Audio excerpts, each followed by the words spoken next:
Good afternoon, everyone. Let us stand and sing to our beloved Kuthumi, number 454. Please make your calls to him.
Please be seated and take your ashram ritual booklet out.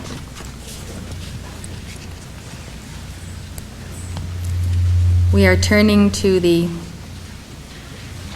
ritual for holy work and transport so that we can give,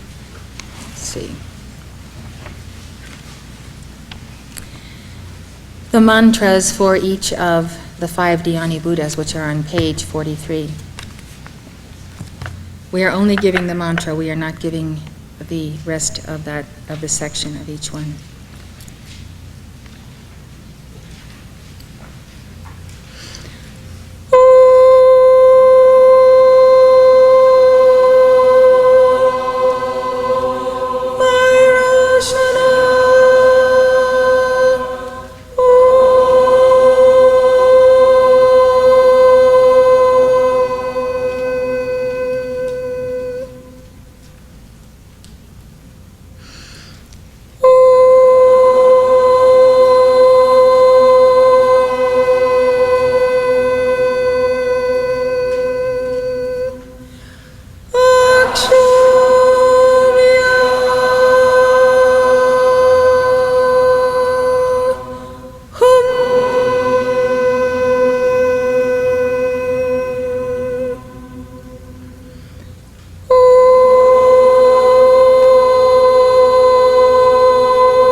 Let's take our Great Central Sun Ritual, page 25. Great Central Sun Ritual.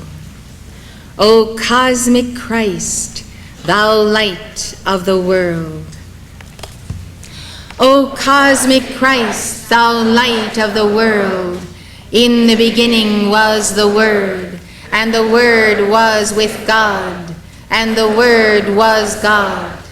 O cosmic Christ, thou light of the world, thou art life, and thy life is the light of my being. Therefore I am the true witness of thy light, for thou art the true light which lighteth every manifestation of the Father, Mother, God, that cometh into the world. Thou art the Word who was made flesh, and dwelt among us, full of grace and truth in the Son, Jesus Christ. I am beholding the glory of my Lord and Savior, Jesus Christ, the glory as of the only begotten of the Father, who is also with me in my beloved holy Christ self. O mighty presence of God, I am in and behind the sun. I welcome thy light which floods all the earth, into my life, into my mind, into my spirit, into my soul. Radiate and blaze forth thy light. Break the bonds of darkness and superstition. Charge me with a great clearness of thy white fire radiance. I am thy child, and each day I shall become more of thy manifestation. I am that I am. I am the light of the world. I am the light of the world. I am the light of the world. I am the light of the world. I am the light of the world. I am the light of the world. I am the light of the world. I am the light of the world. I am the light of the world. O thou cosmic Christ, thou the empowerment of my sonship through Jesus Christ, I am born again, not of blood, nor of the will of the flesh, nor of the will of man, but I am born of God. For my Lord hath said to me, I am the resurrection and the life. He that believeth in me, though he were dead, yet shall he live. And whosoever liveth and believeth in me shall never die. Believest thou this? And I have said to him, Yea, Lord, I believe that thou art the Christ, the Son of God, which should come into the world. Make all light-bearers of this world and cosmos one in the spirit of the great white brotherhood. We are one in thy mystical body of the cosmic Christ. As long as I am in the world, I am the light of the world.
the earth be transformed.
Helios and Vesta, Helios and Vesta, Helios and Vesta.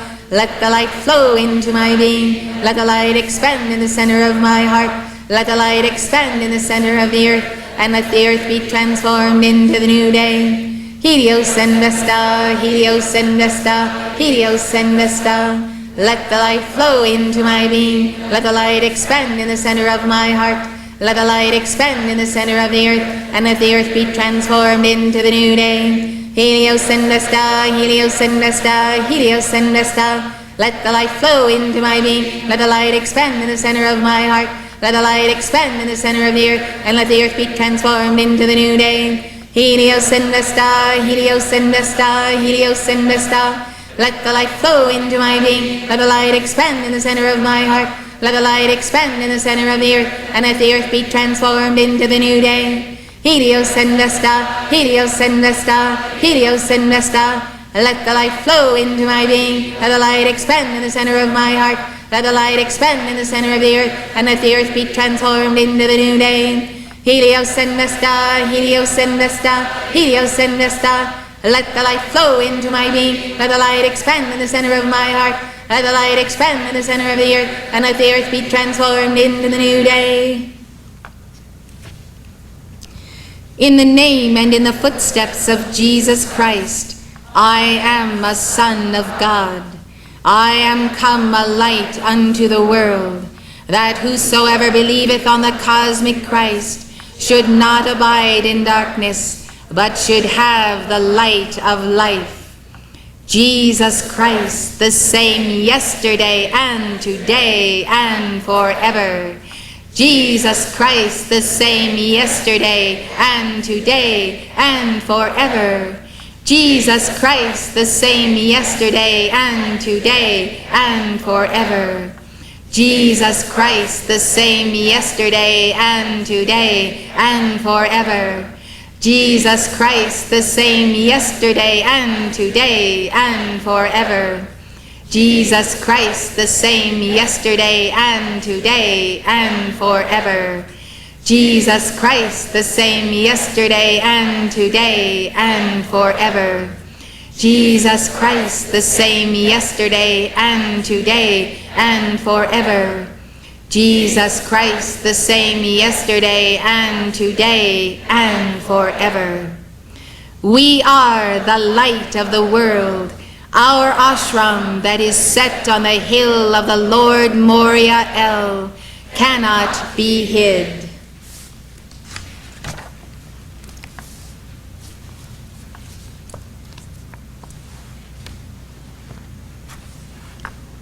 Let us stand for our invocation.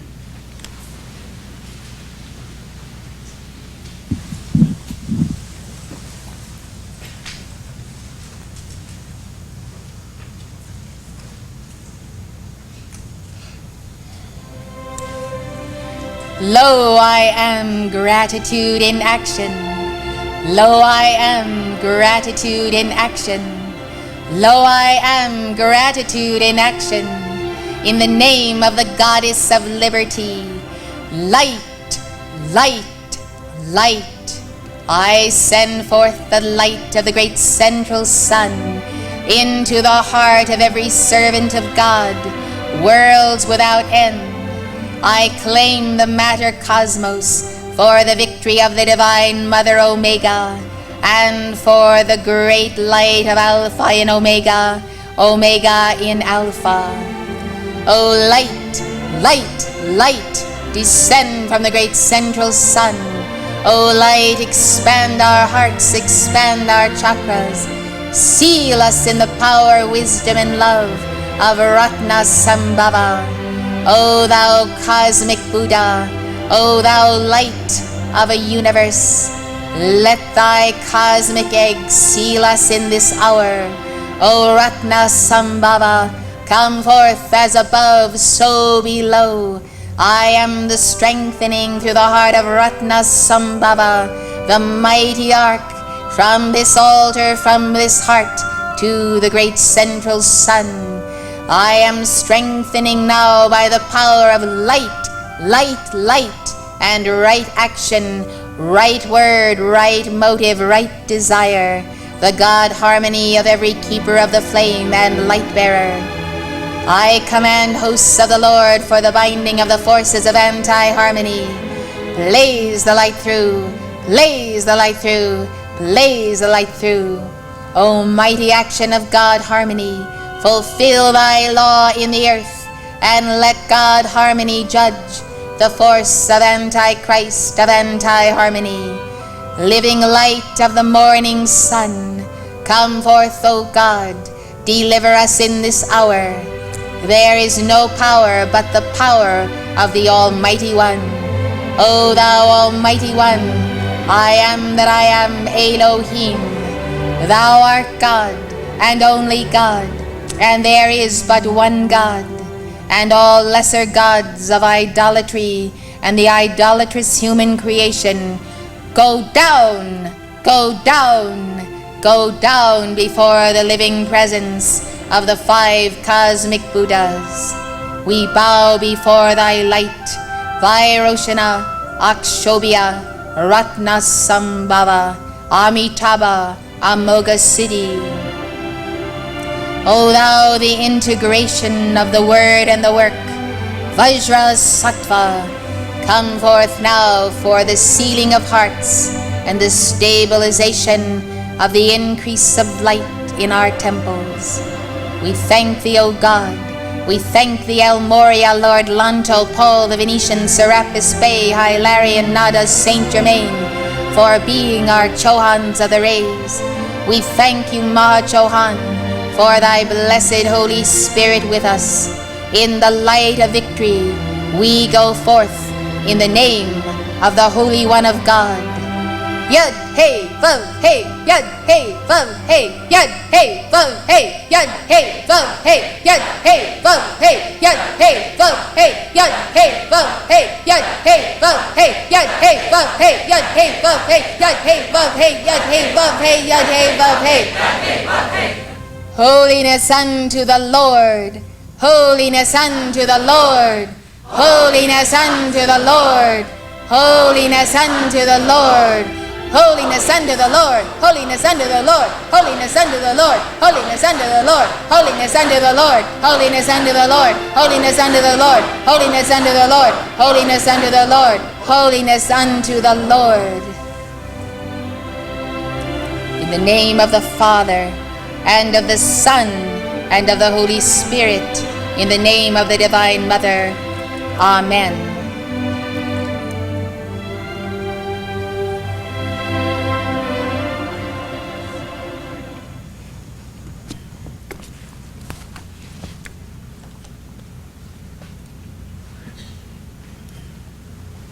Let us take decree number 8.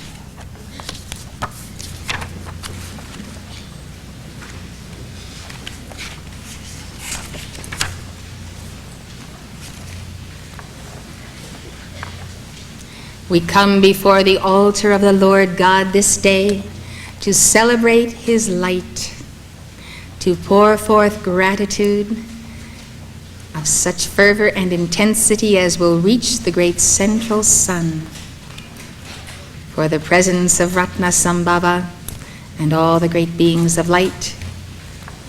Therefore we call forth light, and as soon as we call it forth and we receive it, we send it to God in gratitude. Gratitude is a very important action. Goddess of Liberty says, immigration means I am gratitude in action. Therefore, I am immigrating. I come to the promised land. I come to the door of the temple of the sun. I come to Atlantis revisited. And because I am God gratitude in action, I may come and be born or be naturalized on this land consecrated to the realization of the I am light. Together. I am light within, without. Expand, expand, and forever expand. Field of consciousness within, without. Absorb God's light and then command. Light of God to forever expand. Fill the world, the land, the air, the sea and sky and everywhere. With awareness, for I am there. Sharing God in joyous prayer. Beyond the earth and outer space, expand the power of cosmic grace. Our God is there and everywhere, and where I am, O thou art too, to increase awareness of thy truth and show me in my I am I, the holy beauty of the sky.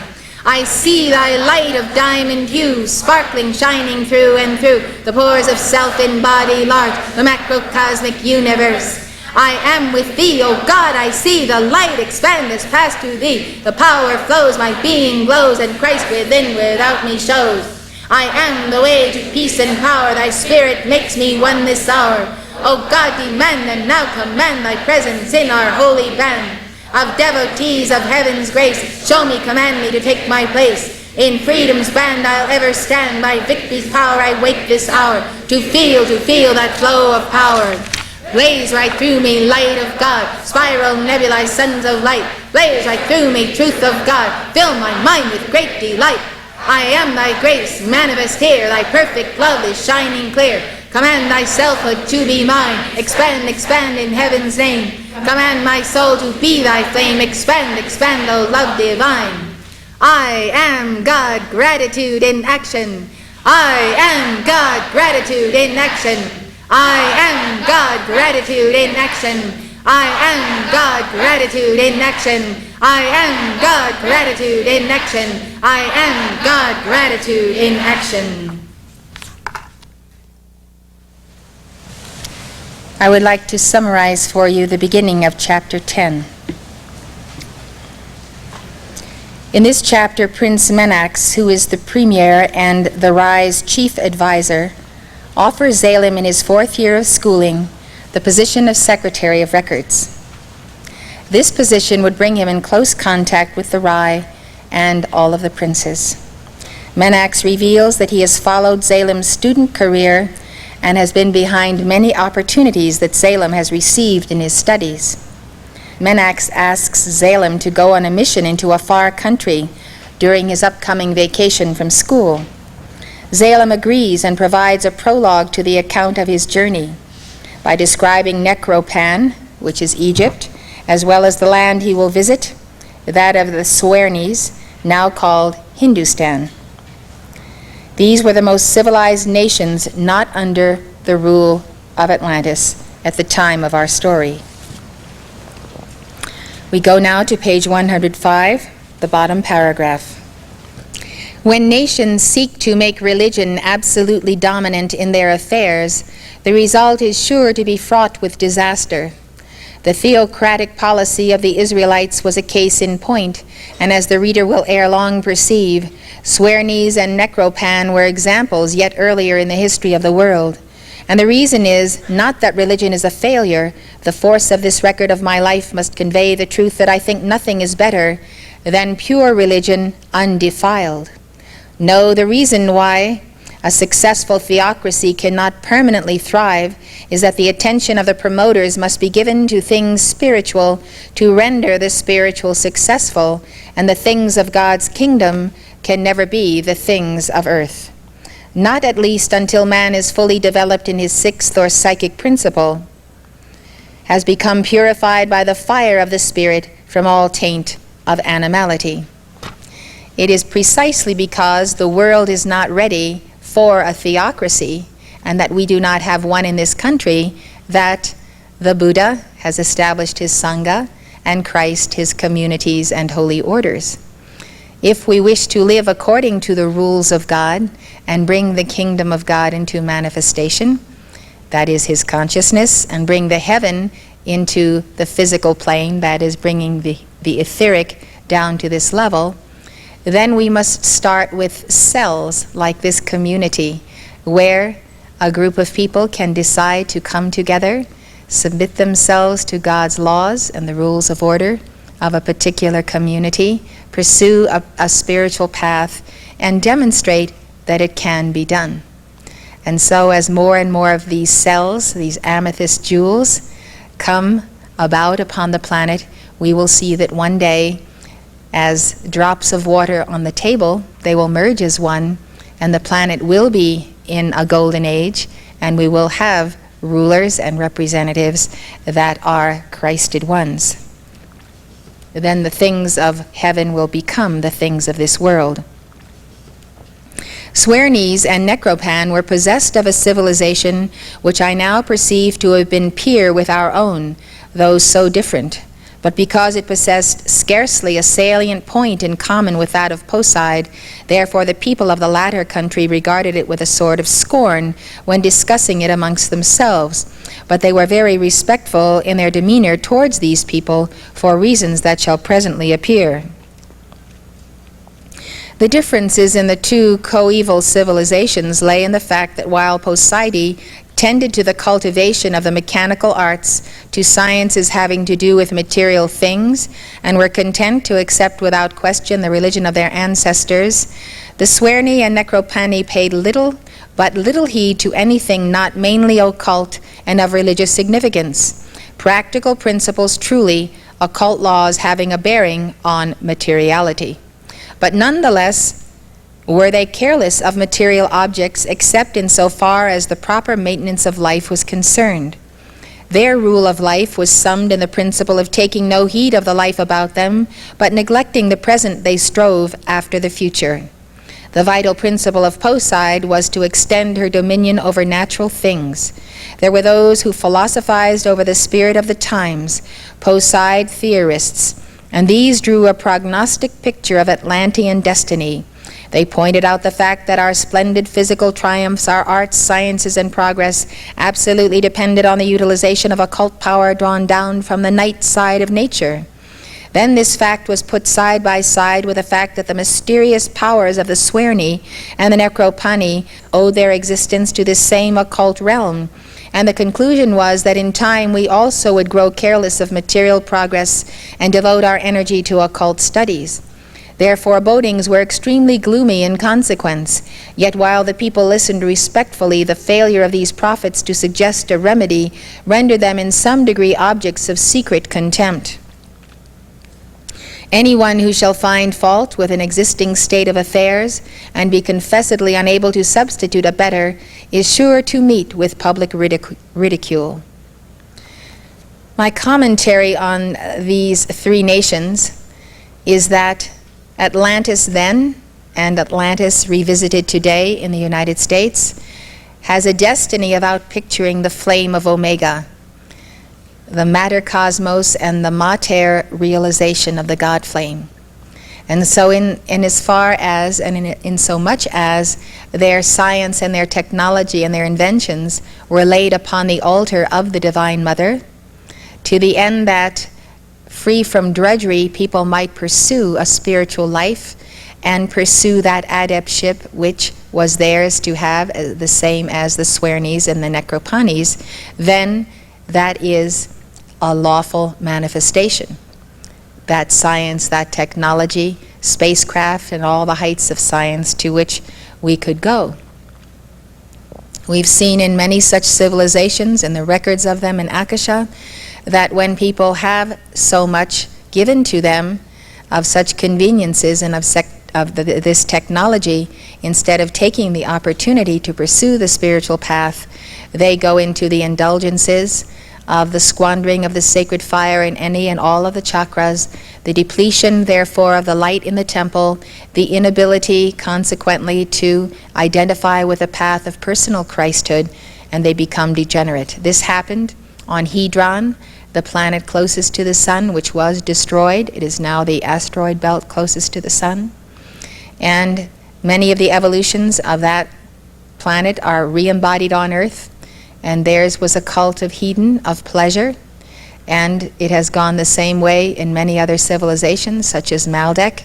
The laggards from that destroyed planet, the remains being between Mars and Jupiter, have re-embodied upon Earth to continue a materialistic civilization without endowing it with the God flame of the Mother Omega, and without taking that cradle as a springboard to the victory of the Christ flame. In fact, in many circles we see the position of Christ denied altogether, east and west. So, alas, this is what has happened to the United States in our century, exactly this pattern. And it is most tragic because the purpose of this book was that it might be written so that the United States, being the reincarnated Atlanteans, could avert the same calamity, the same end that Atlantis suffered. So we do not see that the publication of this book, as far as it has gone in the last century, has really turned the tide in our nation. And so as we read about it and we see the ultimate outcome of Atlantis, we cannot help but mourn for coming events which are projecting themselves already on the screen of our nation, simply because the people, many people, are in the same state of degeneracy. What is amazing about the United States is that you have here people who have a great spiritual path and a great communion with God, side by side with those who have almost degenerated to the animal level in their mentality and in their activities.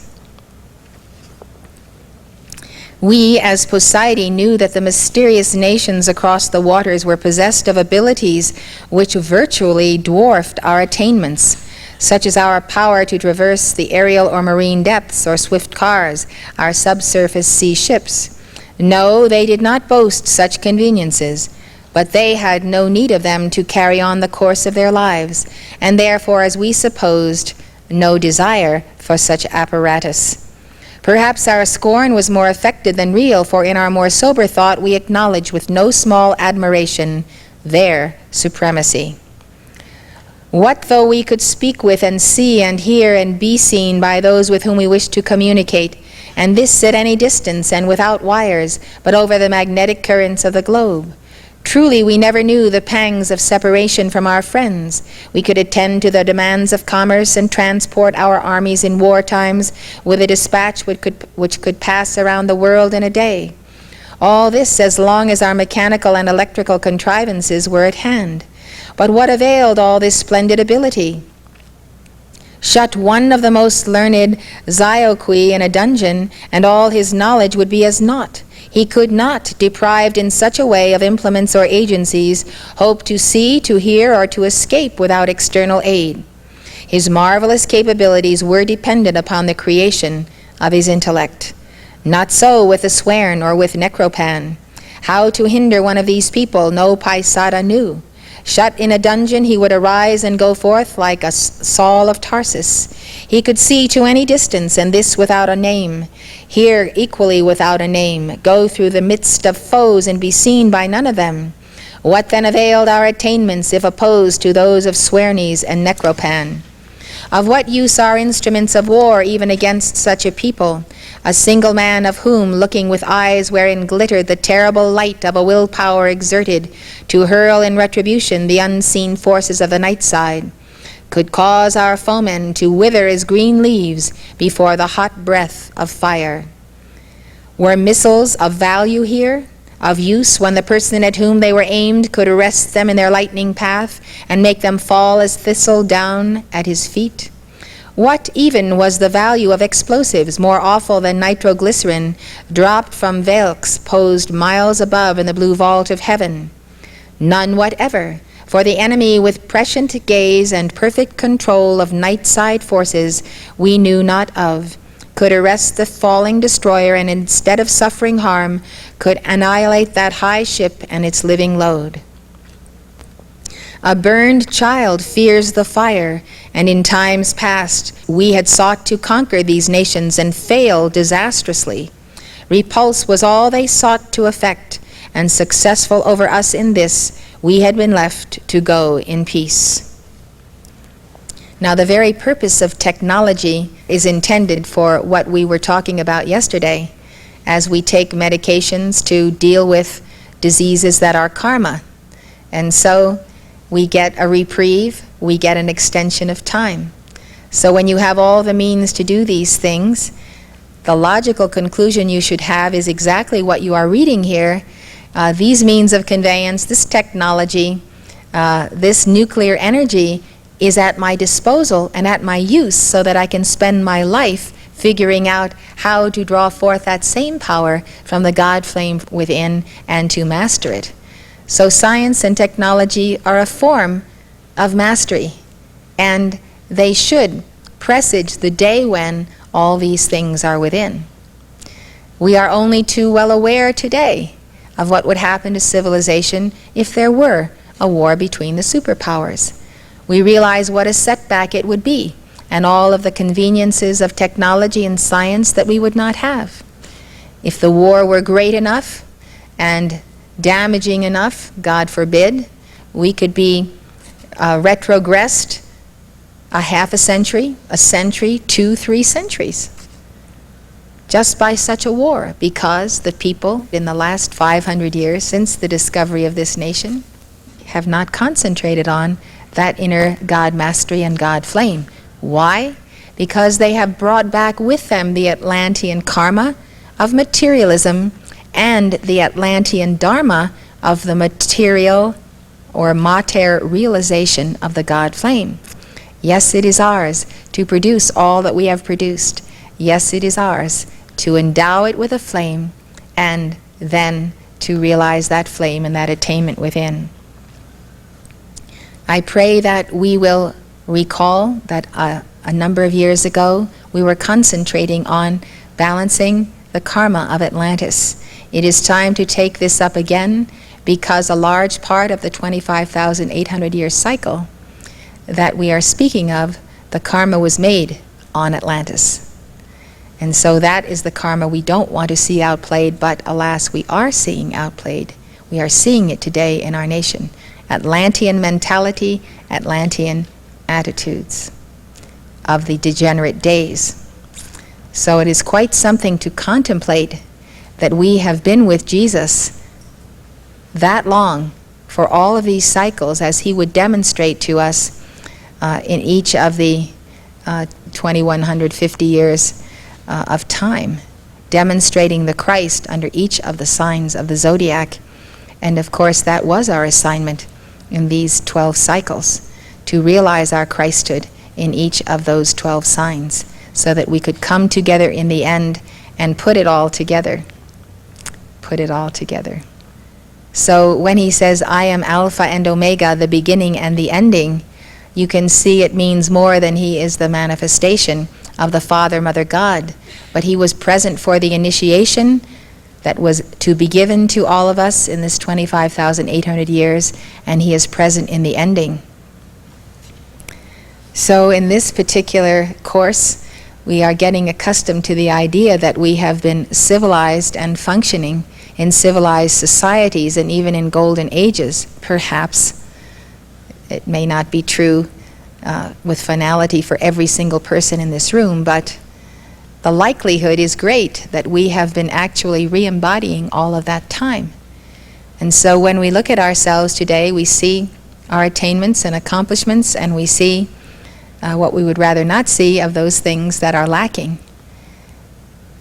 And a sense of that time is important. It's important to stop a moment and think about, well, what have I really been doing for 25,800 years? And remembering that somewhere, somehow, there's always been a mystery school. Even if it was remote, these mystery schools could be contacted out of the body under teachers.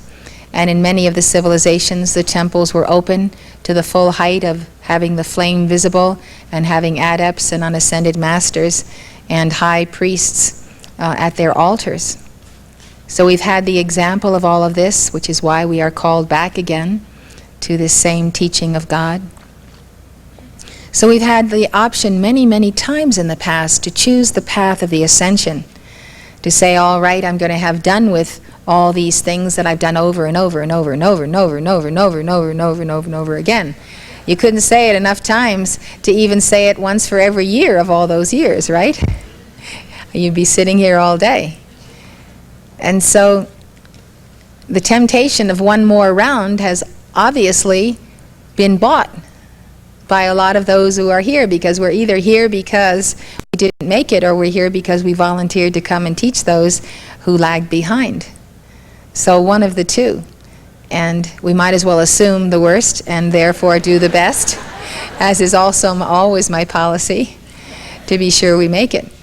But as you assess your goal fittedness, and as you are actually planning the rest of your life, it's important to think about how many lives God has given to us and to you. And I always like to remind people, of the phrase, the sun also rises. We take for granted that the sun will rise, the seasons will remain, the earth will be in her courses, there will be a civilization. It doesn't really matter whether we ascend or not. We can come around again. We have so many times before. But God teaches us that we should never assume that all things will always continue as they were. And we should count the day we are living in as a supreme and maximum opportunity, especially with this unique intercession of the Great White Brotherhood. When you realize the great light, the great teaching, the great presence, the energizing of our beings with the resurrection flame, all that we receive in the presence of a dictation, no matter what the Master is saying, just being in the presence of a Master who will dictate and who is anchoring the light in our beings. When we realize what that does for us by comparison to periods of time when we are not having dictations, which are intended to be a time when we increase our light by our effort, we have to remember that this community is surely what it is by the divine intercession of the Brotherhood, by the dispensation of the Ascended Masters being able to give us this teaching and these dictations. And by a like token, we should remember that this is not guaranteed either. And when we look at ourselves in a period of being absent from the altar or not receiving dictations, and a time when we do receive them, there is simply no comparison to the help, to the assistance, to the increase of light we receive. And so my feeling about this situation is that it is important that we internalize the message of the dictations, the teachings of them, and live a sacrificial life, no matter what the botheration, no matter what the burden, to just doggedly push through it at the same time that we are determined to prove our Christhood and overcome all resistance to that path. Because, and this is the big because why we should do it, not for ourselves, though we will benefit, but because we want to see the continuity of the mission and the dispensation. We want to see it for our children. We want to know that when they are in need of that same comfort, there will be a messenger, there will be a continuity of the word, and they will not be left to have to read it in books and perform a lot of decrees and meditations to draw down that light. And personally, I don't know how any of us could draw down that light. We of our own selves cannot produce the light that comes in a dictation. We can decree all day, and a great light is released. But enter an ascended master or a cosmic being, like Ratnasambhava, by dispensation from God, for merit of keepers of the flame, for merit of light bearers, because they have earned it. Remember, this is the pay-as-you-go period of history. So you can conclude that much of this is by grace, and much of this is by merit. And when you realize that, we cannot turn on that faucet. We cannot turn on that faucet. We could weep and wail for a century. And if God did not decide to release to us His teaching, His light, His initiation, His transfer of light, we could not produce it. Don't look at me, because I can't produce it. It's totally impossible for me to take a dictation, for me to produce a dictation, for me to release light, period, unless God release it through me. And God decides that. And we always have to remember, that is why I began this service with gratitude today. that we are profoundly grateful to realize that God makes a decision to give us these gifts. He's not obligated to do so. He's not required to do so. He doesn't have to. He doesn't have to send his sons, the ascended masters, to us. They don't have to give up their ongoing cosmic attainment to tarry with planet Earth. All these things we must remember, that we are supremely blessed, and if we are grateful, we will want all those coming after us to be similarly blessed. And therefore we know that diligence is in the path is the price we must pay for this continuity. And there are just some souls who don't happen to be in embodiment today. I can assure you that they wish very much that they were in embodiment. But their time will come, and when it does come, all the things we have today, we must secure. We must secure them for those souls. Those souls are your children, your dearest friends, your brothers, your sisters, your twin flames, your soulmates. They're not non-entities. They're not nobody that you know. You know them all. We know them all. So I am very, very grateful for your presence here today.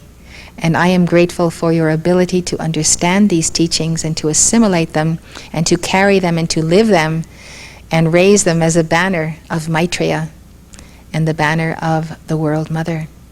Because that will be the continuity that gives hope to the Ascended Masters and to the coming of that golden age of Aquarius. So as we read this book, we realize that for ingratitude, Atlantis came to an end. And you can talk about everything else that happened on Atlantis, but it boils down to that one failure, the failure to give gratitude to God for all that they had, and therefore to respect the gifts, to honor the gifts, to honor God. When you are grateful, the response in action is all of this. You carefully take care of the gift, and you acknowledge the giver, and you have that sense, that ongoing sense of communion with your Lord who has produced all of this magnificent civilization. As the years stretched into centuries, our ways likewise became those of defense only, never offensive anymore. And owing to this change on the part of Poseid, friendly relations arose between the three nations. Atla had learned at last so much of the secret as to wield magnetic forces for the destruction of its foes, and had dispensed with missiles, projectiles, and explosives as agents of defense. But the knowledge of the Suerni was still greater because our magnetic destroyers spread death only over restricted areas circumjacent to the operator.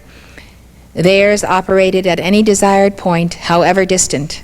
Ours struck indiscriminately at all things in the fated district, at things inanimate as well as animate, at men, whether foes or friends, at animals, at trees, all were doomed. Their agencies went out under control and struck at the heart of the opposing force, not destroying life unnecessarily, nor even molesting any of the enemy except the generals and directors of their forces. Of all these facts concerning the Suerni I had long before learned. Prince Menax asked me that I oblige him by going on a mission to that people. I had never seen the land of Suern, and having a desire to do so, felt well pleased that it was to be gratified. After consenting to do as requested, I asked the prince concerning the proposed duty, saying, "If Zoastika will tell his son what is required, he will satisfy a growing curiosity." "Even so will I do," answered the prince. "It is desired to send unto the Rai of Suern a present in acknowledgement of certain gifts sent by him to Rai Wallen. Well, there can be but small doubt that these gifts were sent to induce our acceptance of 70 women, prisoners of war, who seem to be much in the way of Rai Ernan of Suern. Nevertheless, we cannot regard it as necessary to throw us a sop. And while the women will be allowed to remain or go whither they will, so that they go not where forbidden by Suern, we choose to regard the gift of gems and of gold as a gift, and make due return for it. So saith the council in quorum assembled. It seems that these women are members of certain strong forces of foolish invaders whose country lies far to the west of Suern. These people very unwisely made war upon the terrible Suerni. They had never experienced nor beheld, exerted the wrath wherein Inkle arms his children of Suern, a wrath which moweth its foes as the scythe of the reaper layeth the grass. Now Ernan hath a fertile country, and these ignorant savages long to possess it. Wherefore they sent unto the Rye of Suern a challenge of war. To this Ernan replied that he would not make fight, that those who sought him with spears and with bows and came arrayed in armor would find him, and therefore be sorrowful, inasmuch as Jehovah, as the Suerni are pleased to name him, whom we call Inkle, would protect him and his people of Suern, and this without strife and bloodshed. So Yahweh is I am that I am. And these peoples are related to the tribes of light bearers of Sanat Kumara who were in Suern.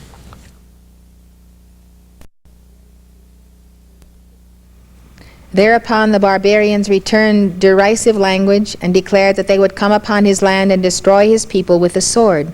So they gathered a numerous army, even 10,000 fighting men, and many camp followers, and these, led by a dauntless Astiki, swept east by south to devastate the realm of Suern. But wait, there is in this room one who can doubtless tell more than I, and tell it better. Malzis, addressing his body servant, conduct hither yon fair stranger.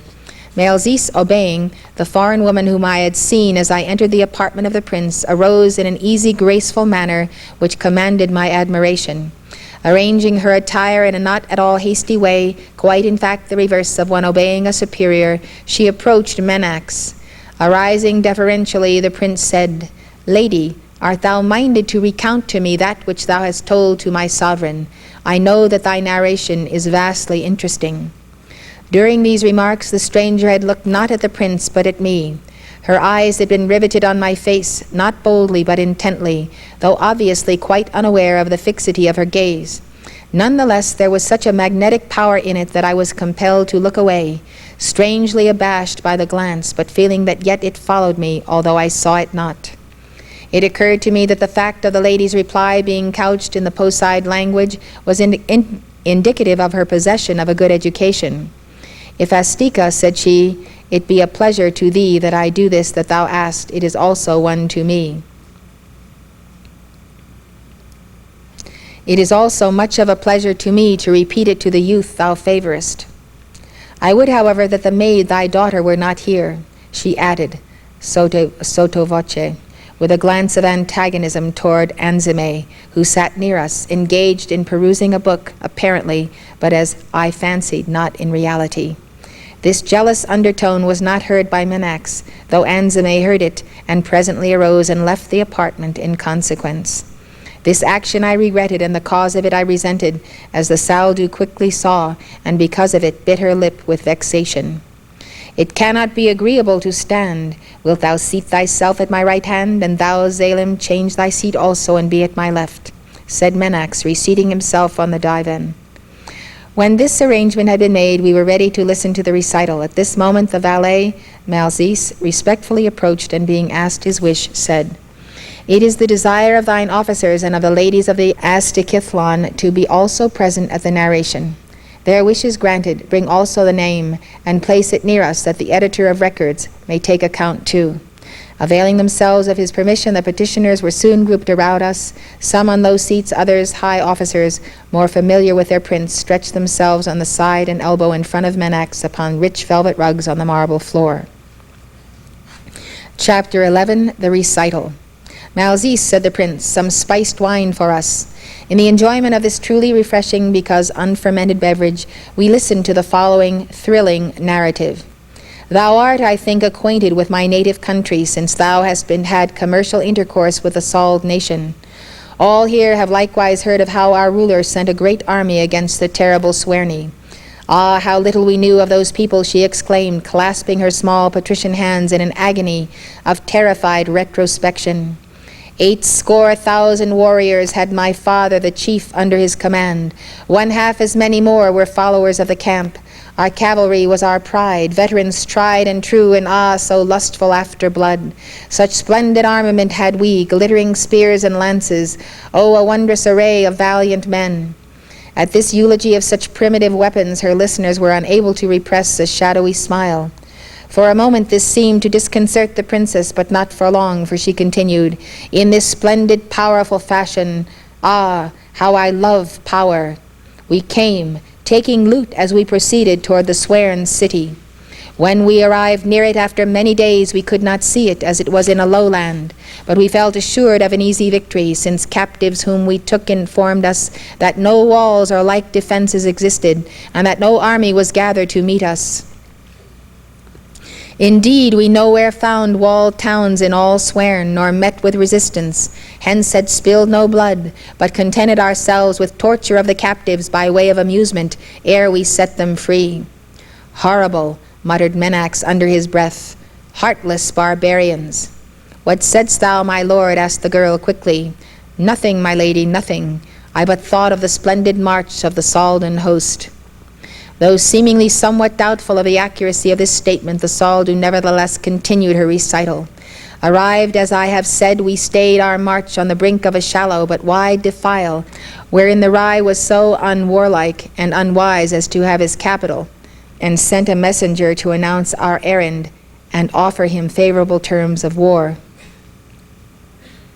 In answer, there came with our flag-bearer a solitary, unarmed old man. Elderly is a better word. He was tall, erect as a soldier, and had a dignity of mien that made him splendid to look upon. Aye, he looked as power incarnate. I ought to hate him, but he is powerful, and I cannot choose but love him. If he were younger, I would woo him to be my mate. At this unexpected remark, we looked at the fair speaker in amazement, not unmingled with other emotions, while Prince Menax asked, Astiku, hear I aright?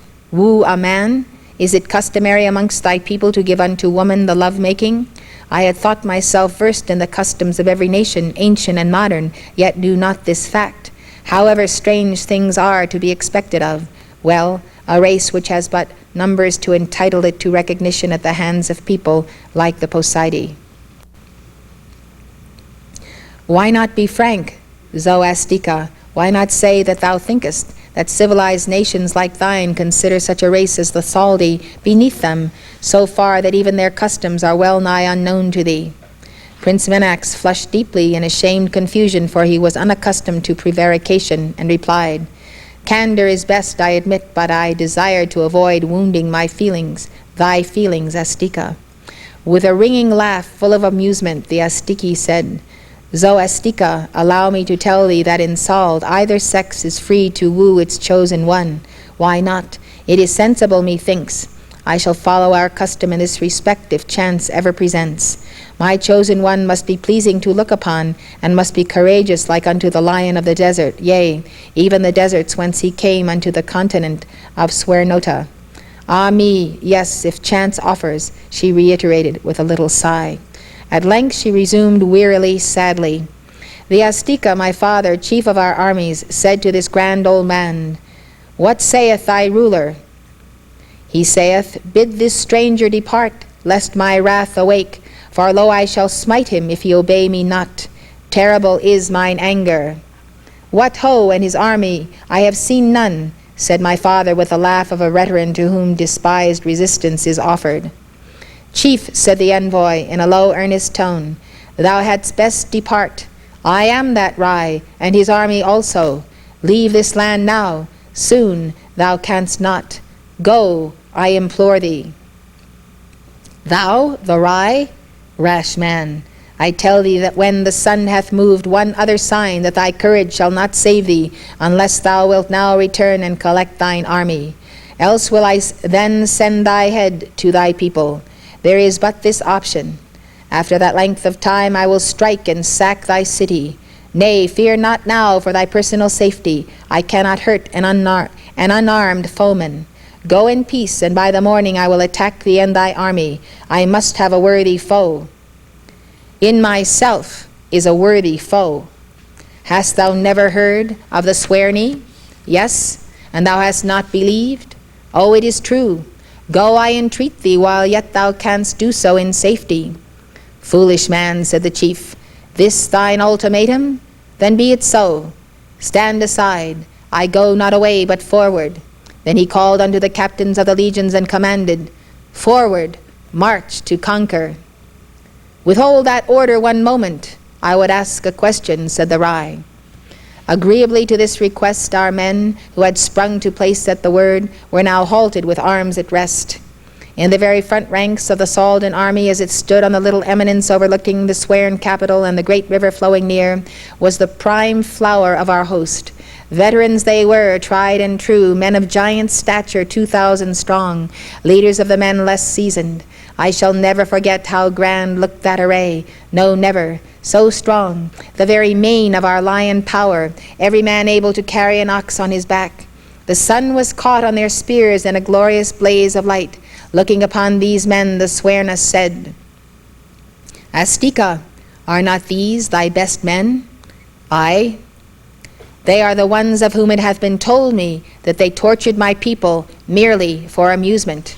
And they called them cowards, saying that men who would not resist, to them should they serve death, and they did murder a few of my subjects.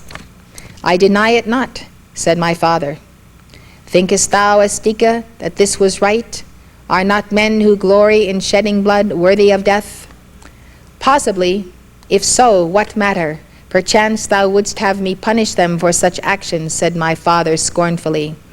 Even so, Astika, and thereafter depart hence. Aye, that will I. 'Tis a good jest, yet have I not humor for jesting. And thou wilt not go, though I say to remain is death. Nay, cease thy drivel, I weary of it. Astika, I am sorrowful, but be it as thou wilt. Thou hast been warned to leave. Thou hast heard of the power of the Suern and believed not, but now feel it. With these words the rye swept his outpointing index finger over the place where stood our pride, the splendid 2,000. His lips moved, and I barely heard the low-spoken words, Jehovah, strengthen my weakness. So dieth stubborn guilt. What then befell so filled all spectators with horror, so wrought upon their superstition, that for full 5 minutes after, scarce a sound was heard. Of all those veteran warriors, not one was left alive.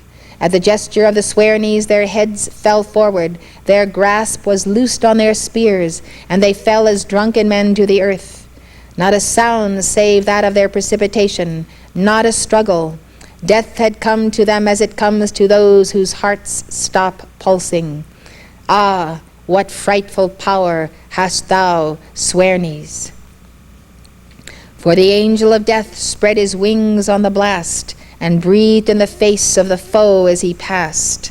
Sennacherib was unknown then. The Salda princess knew not of the poem, but we do, my reader, thou and I, that is enough.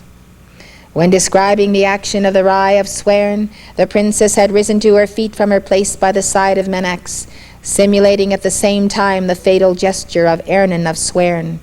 So apt had been this mimicry that the group of listeners on our left had involuntarily cowered as her arms swept over their heads. The Saldu noticed them shrink, and her lip curled with scorn. Cowards, she muttered. A Poseida overheard the words, and his cheek flushed as he said, Nay, Astiku, not cowards. Consider our involuntary shrinking as a compliment to thy descriptive powers. She smiled and said, Perhaps so. Then, overcome by her apostrophe to the dread strength of Jehovah, as invoked by Ernan, a strength which even proud Atla feared, she sank back in her seat weeping. A little wine revived her, and the narration was resumed. After the horrible silence that fell on all who had witnessed the awful sight, the women, wives, and daughters of the higher officers began shrieking in affright. Many of our men, as soon as they could realize that the stories they had heard and discredited were no idle tales, fell to the earth in an agony of puling terror. Ah, then could ye have heard supplications to all the gods, great and small, in whom our people place trust. Ha ha, laughed the princess bitterly, contemptuously, appealing to gods of wood and metal for protection against such awful power. Faugh! Since I may not live in Suern, being banished, I would not live again in the land of my nativity. I want no more of people who idolize insentient objects and defy them. No, Astika, she said in answer to a question from Menax. I never worshipped idols. Most of our people do, but not all. I have not proved an apostate. But I do worship power. I ought to hate Ernan of Suern, but I do not. Indeed, I would, if permitted, live in his presence and idolize his wondrous strength, which works death to his enemies. Not so permitted, I would rather remain with thy people, who are a goodly race, and if not equal to the Suerni, are yet better and more powerful than mine own. Ah, far more so. My father knew better than to imagine this some trick of a wily people, knew now after this bitter lesson that the reputation accorded them by travelers was no idle fabrication of wonder-mongers. But he did not cringe before the Rai. He was too proud-spirited for that.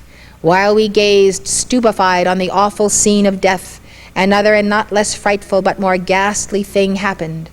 We that were alive, all our host except the 2,000, stood between our dead and the river west of the city. Rai Ernan bowed his head and prayed. What dire alarm that action caused our people, and I heard him say, Lord, do this thing for thy servant, I beseech thee. Then as I gazed on the victims, I saw them arise one by one, and gather up each his spear and shield and helmet. Thereafter in little irregular squads they marched towards us, toward me, O my God, and passed on to the river. As they passed, I saw that their eyes were half closed and glazed in death. The movement of their limbs was mechanical. They walked as if hung on wires, and their armor clanked and clanged in a horrid mocking ring.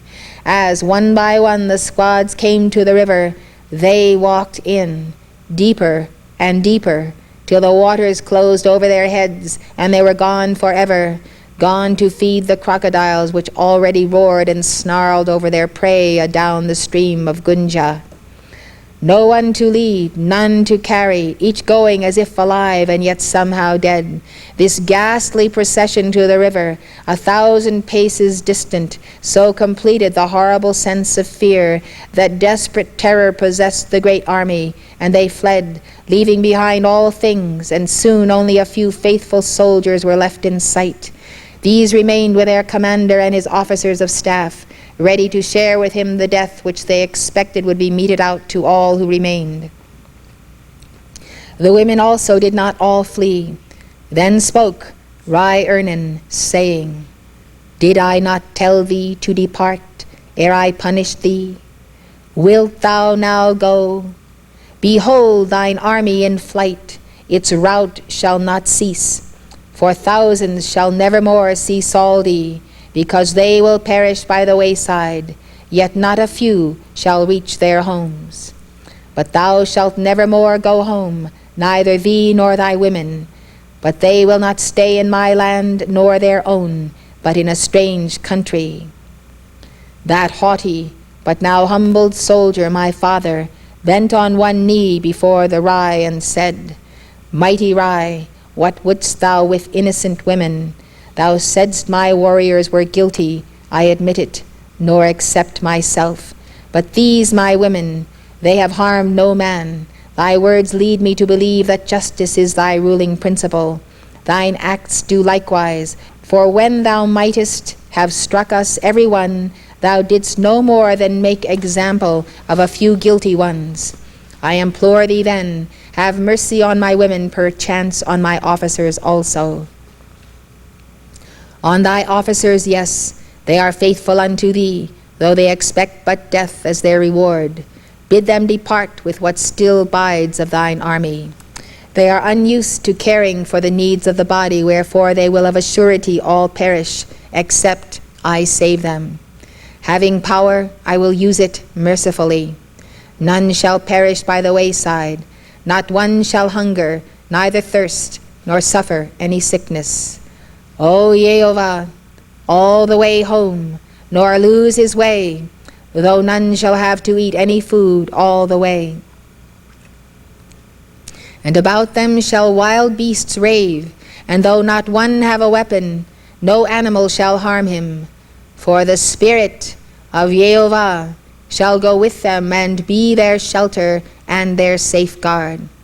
Yea, more also shall he do, for he will enter into their souls, so that they that are warriors shall be henceforth his prophets, and shall uplift their people, and make of their name one which shall go down unto all ages. A famous race of educated men shall they be, and astrologers, telling of God by his works of heaven. Yet shall a further day come, some 6,000 years hence, when the men of Chaldea shall again try to prevail over my people, and again shall fail, even as now. But thou shalt long have been with thy fathers, asleep from a second life, and safe in the name whereby I work ere this second attempt. Callest thou innocent women who voluntarily came in all the insolence of supposed power and invincibility to murder my people? Innocent, they who came to see the rapine of my cities and to revel in the sufferings of my people? Innocent? Nay, not so. Wherefore I shall retain with thee these wives and these maidens. Behold, I have said thou shalt not go hence, neither these women yet a while, but thou shalt never go again from this land. I will put thee in a prison which has neither bars nor gratings nor any wall, yet thou canst not hope to leave it. Dost thou mean that we are all to die, Zorai? Asked my father in a low voice. Not so, Zoastika. Thinkest thou I condemn murder, yet would myself do it needlessly? No. Having said that thou canst not leave Suern, neither is it possible for thee thereafter, though neither bolt nor bar hindereth, nor any man watcheth or keepeth thee. It was piteous to see the partings between those who were to go and those who must stay. But then such are the fortunes of war, and the weak must obey the strong. I had rejoiced in our fancied strength, nor cared who fell by it. Power, aye, power. I think, after all, that I felt a grim satisfaction in beholding thee. Power, my God, work so swift destruction. The princess said these last words, musingly, apparently lost to her surroundings, as she sat with clenched hands, admiration depicted on her beautiful face and her glorious blue eyes with their faraway look, but oh, so heartless, so cruel, after all. Queenly in figure, commanding in personality, beautiful, wonderfully beautiful, the world now as then would call the Princess Lolix. Indeed, she bore a most startling likeness to thine own fair American women. But these are not like her, really. She, lioness-like, sided ever with the triumph power. But the real American maiden, sympathetic, true as steel, graceful as a bird, sweet as a rose just blown, like Lolix in these three last traits, but ceasing to parallel her further, for she of today clings to her father, her brother, her lover, come sunshine, come storm, success or adversity, faithful unto death, such have their reward. I'm going to go on now to page 122. Before we go on, I would like to make one call regarding this which we have read. Beloved Lord Lanto, beloved El Moria, beloved Linello, beloved world teachers Jesus and Cthulhu, and beloved Lord Maitreya, I ask now, subjecting this my request to the will of God, that those who receive this instruction and these readings might have open to them the Akashic records of these events that took place, that they might know and understand by experiencing and being present at the scene what is the true power, wisdom, and love of the sacred fire of the Divine Mother upraised in the body temple. That this light and this sacred fire may repel all enemies of the light and the people of God in this day and age is our prayer. But we know, O God, that if it is to be so, those who desire it must seek and find it by that path of individual self-mastery and the raising up of the Christ, as Jesus said, whereby all men would be drawn unto him and unto those who would likewise raise it up. Almighty God, by this power restored in the earth unto those who are the called, may wars cease, and may there return a true golden age of peace. For upon this power of God do we rest our hope and faith and confidence, and not upon the promises of an enemy who has proven himself a liar and a murderer from the beginning.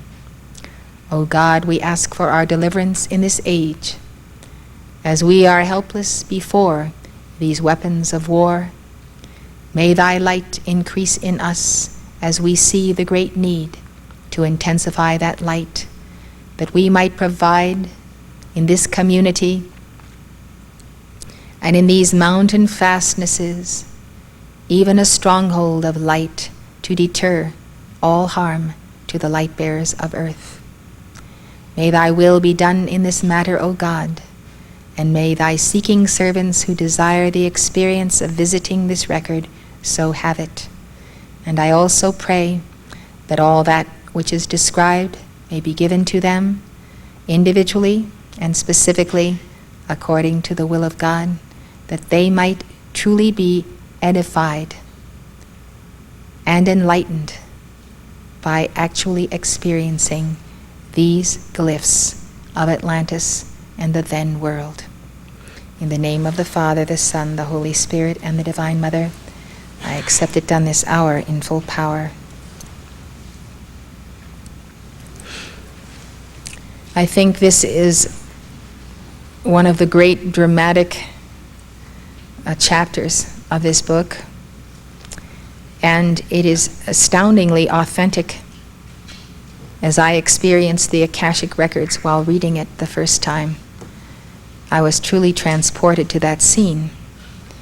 And of course, we are aided by the good work of the amanuensis, who tells us in the beginning that in many of these situations he had to compose the sentences that clothe the thought forms and the concepts given to him by Philos. So whether these are the exact words of Philos or the clothing of Philos's ideas and thought transfers to him, the description enables us to enter the scene. And that is the point of the book, of course, that we must go back to Atlantis. We must go back 12,000 years, because what we conclude from these experiences may shape the rest of our lives and be the key to our victory. So it is an example of a true son of the solitude, having the power of God, and yet, as it is described here, it is not he that is doing this. He calls to the I am that I am, the same mighty I am presence to whom you call. And he says, O God, O Jehovah, do thou this thing for thy servant. He is in a right relationship to God, acknowledging himself as the instrument and God as the doer. I think sometimes we think that there are some secrets that we must know in order to wield such powers, and we must go in search of some occult adept who is going to sit us down and show us techniques for releasing the sacred fire. But the truth of the matter is that God works through his servants who bear love in their hearts, whose prayers are wise and for wisdom and for mercy, and who will never call for the abuse of power, even in dealing with the malintent of enemies. So I can tell you that someone may look at you and decide that you are an initiate or an adept. But the reality is that being the instrument of such happenings depends on one's relationship to God, one's love for God, and one's service to the light, one's uncompromising service to the light. Being very studious in the details of the instruction of the master under whom one has apprenticed. We should not neglect the details of teaching given to us in the dictations. If you have the idea that teachings are repetitive or repeated, indeed they are, because until the pupils have learned the lessons, the teachings are repeated. So, rather than saying to oneself, I have heard all of this before, one should flush with embarrassment that the master has the necessity of repeating the instruction. I felt that Ratnasambhava gave us a very profound reason to maintain God harmony, come what may. I felt the detail of his instruction and concern and his explanation of the limits whereby we limit ourselves to having access to the presence of cosmic beings to deliver us in all ways, should show us what an enormous price, an enormous daily price we pay for inharmony. Every line of the clock defines a certain type of discord. Jealousy is discord. Density is discord. Disobedience is discord. Resentment, revenge, all these vibrations. These are the subtleties of discord. But if at least people can keep their harmony in communications with one another and in attitudes toward one another, and harmony, of course, is God consciousness. So harmony means keeping a positive attitude, an uplifting attitude, a forgiving attitude, a charitable attitude, a tolerant attitude. Keeping and holding Mother Mary's immaculate concept for one another. If there's any area in which I feel students, I won't say fail, but perhaps depart from the straight and narrow way, it is this, that they can go out from a dictation which so clearly sets forth the keys and the truth and the path, and resume and take up again, like you go out and get your coat in the cloakroom, you take up the garments of your old human consciousness and get into the same old momentums. I think that is the most dangerous thing that we can see in our movement, the greatest threat to whether or not we shall have the continuity of the Master's sponsorship. It is pernicious. It is pernicious. And people say that some people don't know when they're being discordant or out of sorts or throwing energy or getting angry or having fights. I cannot understand how someone who is in earnest Chila would not know this. I monitor myself. I hear my voice tones. I know when I am not in the best place and when I could be doing better.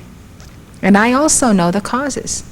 I know that if I let myself get too stressed, or I don't eat the right things, or I don't sleep correctly, or I push myself too hard, then I can have very little energy to go on, and so I could become short, I could become impatient, and so forth. I know these things, I observe them, I watch them, and the moment I see them happening, I become silent, I go within, and I seek to rectify the situation at all levels. There is no way to achieve this without the self-monitoring process. There is no way to achieve this without deliberation. In other words, you deliberate in your heart. You take counsel with yourself before you speak. You recognize that to whomever you are speaking, this person is a precious soul. They desire God, they seek God, they need help. They are here because they want the path. And the only way to help them is to uplift them, uphold them, and give them a teaching that is practical, and support them in it, and pray for them.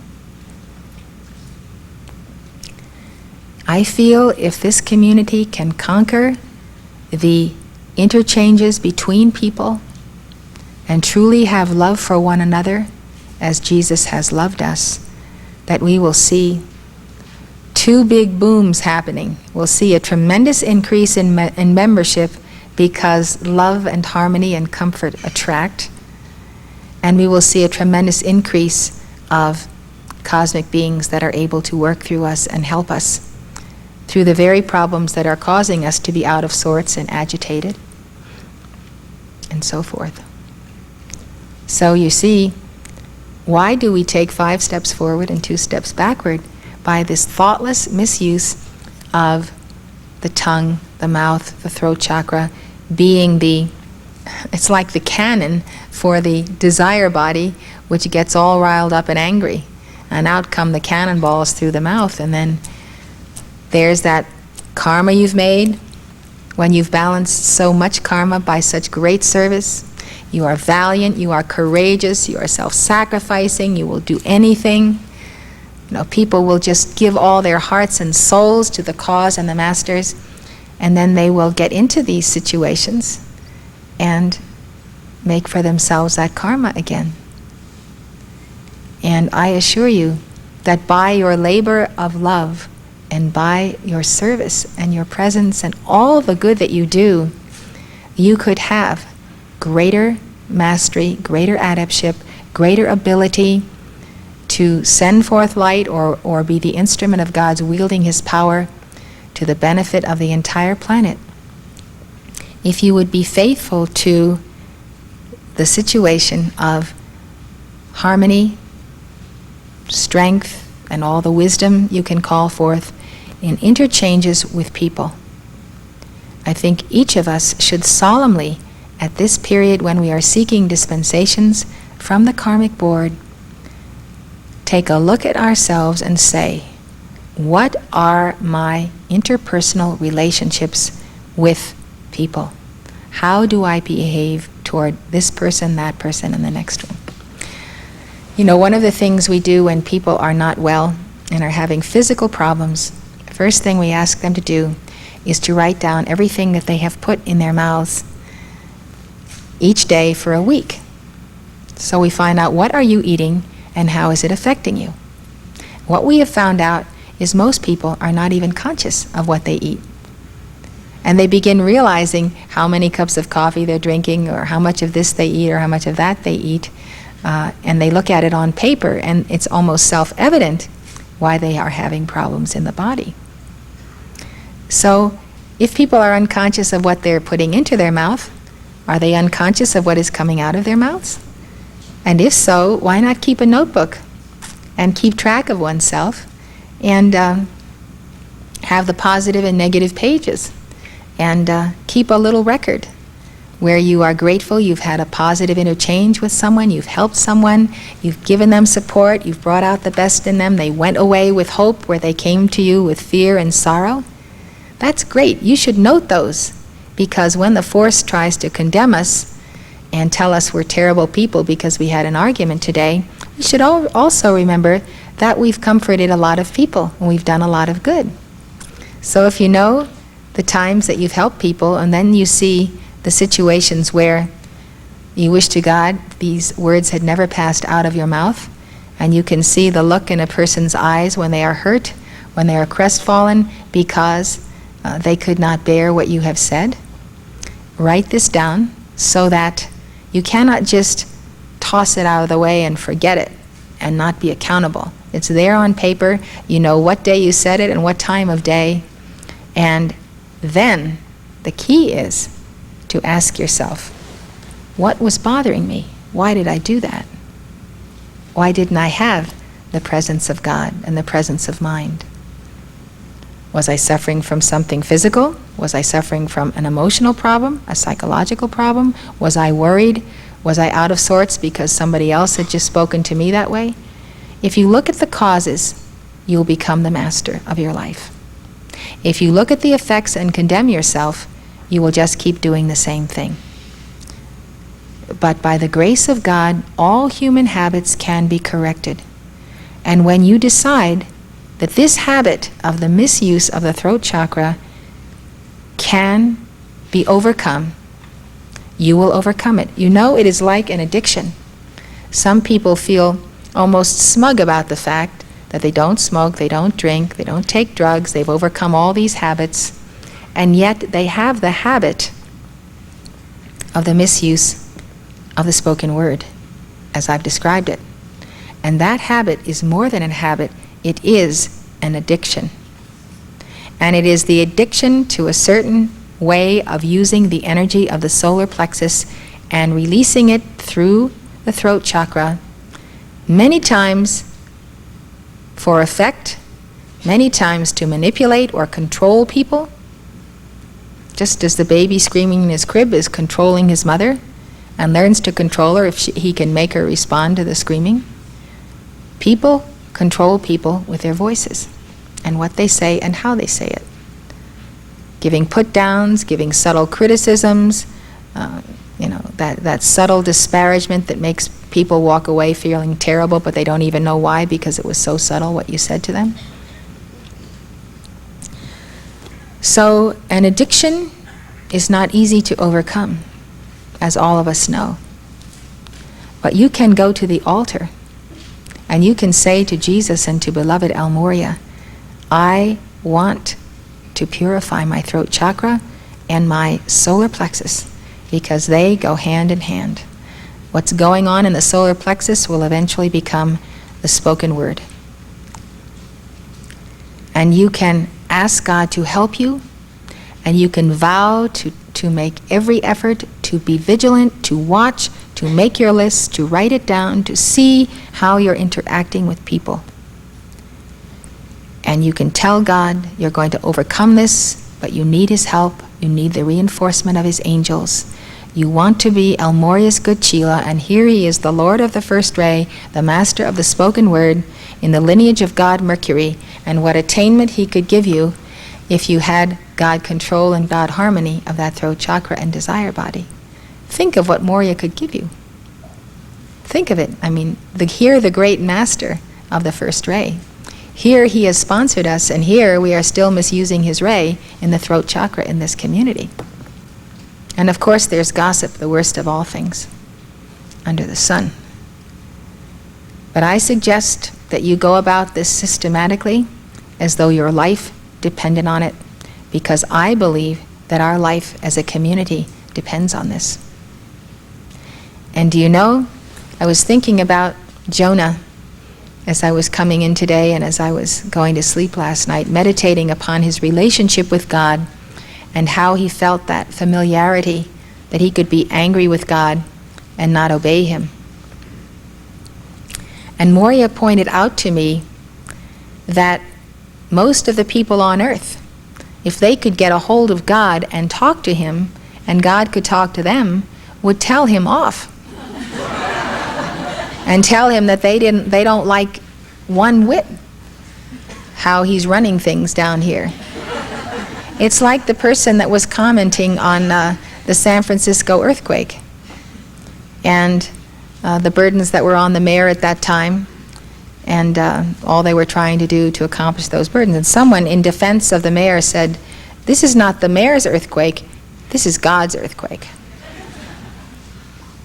And I mean, I've talked with countless people, I can't even remember how many in my life, who are angry at God because he allows children to be starved, and he does this, and he does that, and he does the next thing.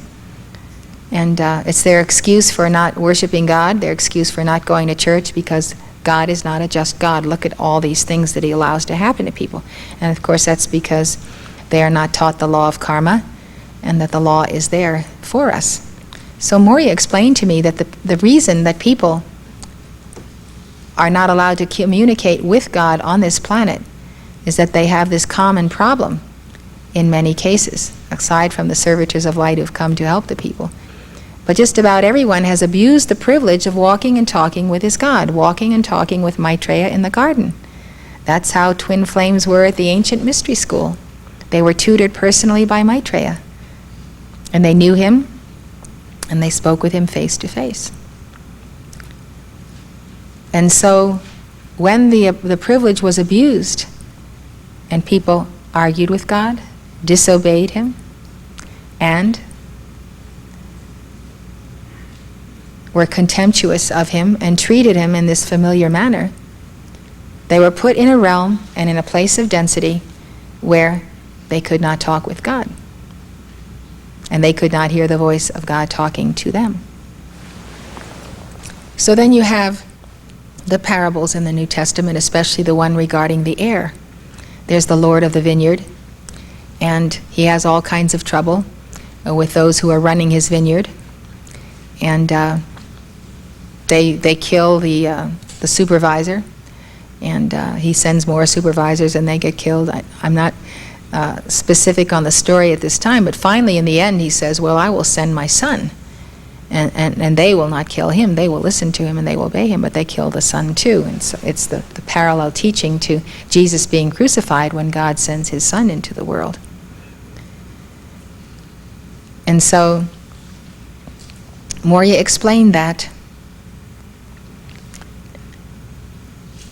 as people deal with one another, it counts as if they are dealing with God.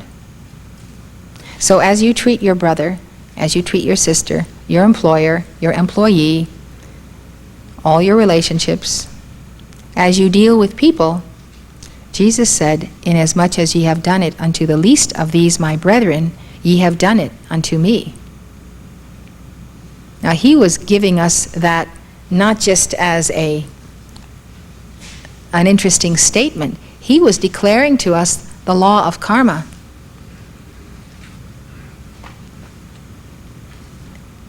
Take the least of all people you know.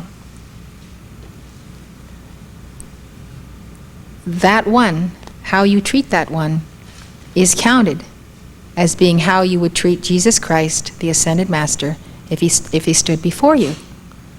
So if you continue to treat people without respect, without love, without honor,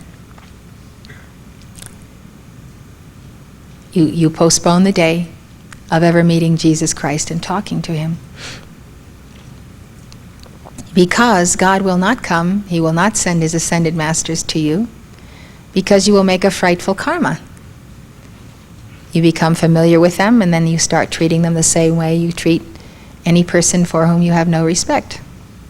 Now, I've seen this happen in this century in the Ascended Master movements. There was a very key person in New York who had the capacity, the wealth to sponsor the Summit Lighthouse in the beginning. And this person not only had disdain for and contempt of Mark Prophet, but she had the same for El Moria. I had often heard about this woman, about how she had this magnificent sanctuary in New York where Mark Prophet was invited to speak, and it was her sanctuary, so she introduced him. And she knew very well that Mark was a messenger and that he gave dictations. But when she introduced him, she said, Mr. Prophet will now give his impressions of the Ascended Masters. But that wasn't the worst of the situation, but it showed her pride. Mark was a very humble man. He wasn't from high society. He didn't have the polish that she had, or the wealth, or the clothes. He bought his suits at Sears and Roebuck, and $19 suits, and that's the way it was. He did with what he had, and it didn't matter because the light shone through him. So when I went stumping in the East Coast, I decided to go and visit this woman because I was passing through the town she was in, and she played a key role in the I Am movement, in the Bridge to Freedom, and in the Summit Lighthouse. So I visited her in her mansion, and she showed me the room where Godfrey and Lotus had slept, the place where she had hired photographers for them to be photographed. The very photograph of Godfrey, which is at the rear that is used in sanctuaries, was photographed in her home. And so, in the course of being there and visiting with her, she opened up to me, and she told me a scene that took place in her life.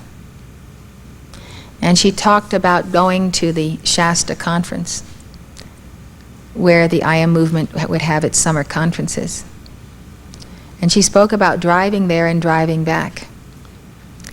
And El Morya had come to her to ask her to perform a certain service that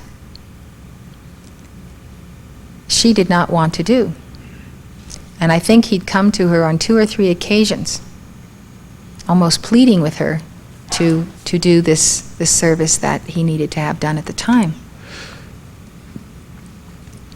And she said on each occasion, she said no, she would not do it. And she said the last time he came to her was when she was driving, either to or from this conference. And she described how Morya left her, and I can't even find the words to repeat what she said. But it was with a certain finality and a certain expression of the blue ray, whereby she knew that she was never going to see him again because of what she had said to him. She spoke to him in the familiarity of contempt. And she told me, this is, like 30 years later, she's telling me this story, that El Morya had never contacted her again. The law would not allow it. I was aghast and breathless to think that someone could have such pride as to not receive the Master and help him in what he was trying to do for America. So it truly saddened me, but it brings home the point of how people treat God and the Masters when they feel they're in a position of power. She had plenty of money, so in this world she didn't need the Master. She had the money to do his whatever he wanted done, with not even missing the money. She had position, she had prestige, and so in her worldly sense of who she was, this person of great importance, she didn't have to listen to the Master. She didn't have to do him a favor. So you can see why Jesus said it is easier for a camel to go through the eye of a needle than for a rich man to enter the kingdom of heaven.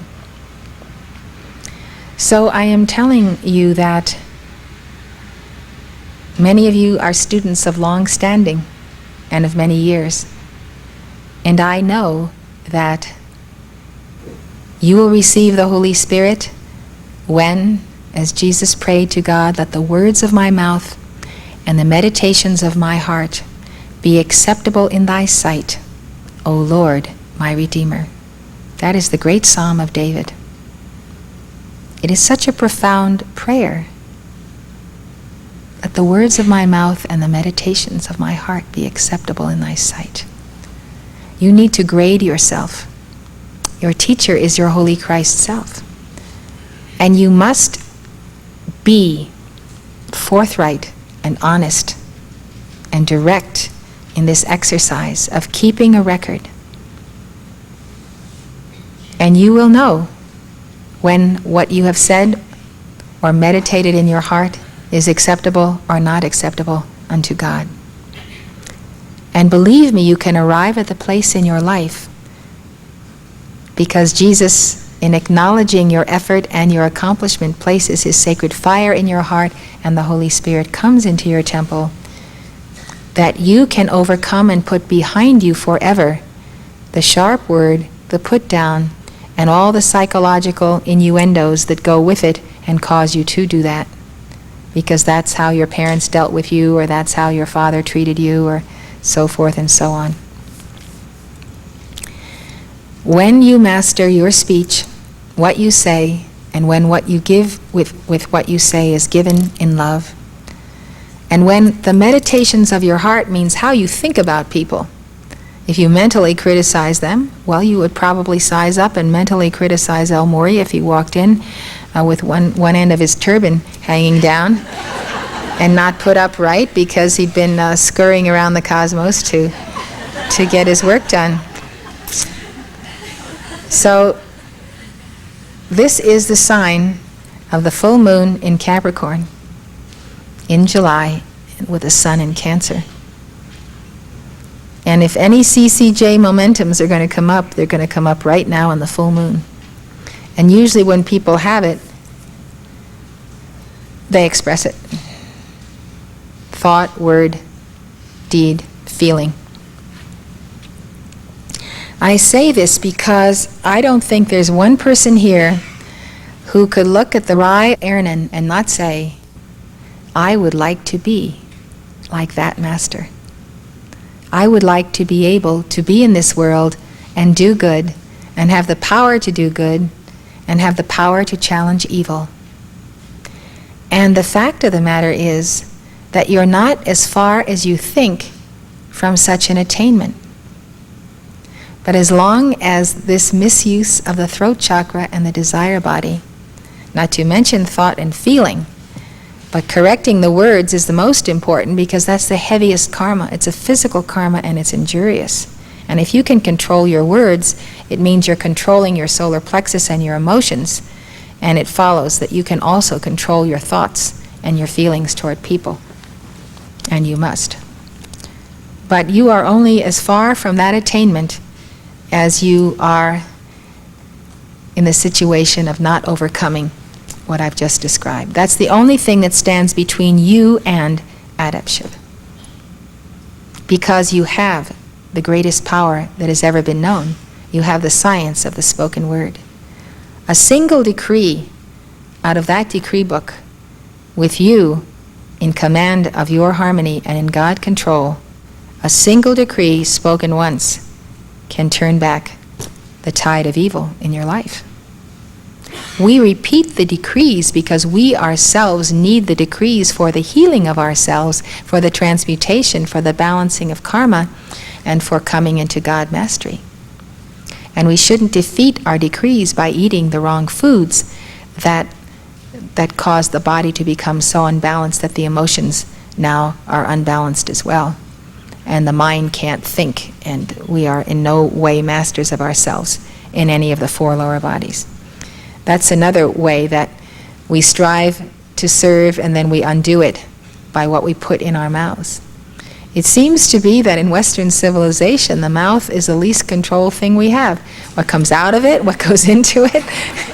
I mean, it's really important to be able to put your lips together and seal them, and just to be able to resolve you will not speak and give that so-and-so a piece of your mind. And just be still and think whether or not a more opportune time will come to give loving support and instruction or suggestion and so forth. So I think that I have said what I have to say on this subject. I hope you will take it very seriously, because I think this absence of God control and God harmony is what is going to make or break. I mean, the absence of it is going to break us, and the victory over it is going to make us. I mean, some of you have such a tremendous decree momentum and power in your auras that you don't realize you can literally move mountains with it if you had that mastery. So, at a certain day and date in your life, you've got to come to the place that Godfrey himself came to when he was Guy Ballard. He turned on his human creation and he said, I'm not going to let it control me any longer. And he decided he wanted God, his mastery, and the ability to help people with greater power. He wanted that more than he wanted to be able to continually express in the human vein.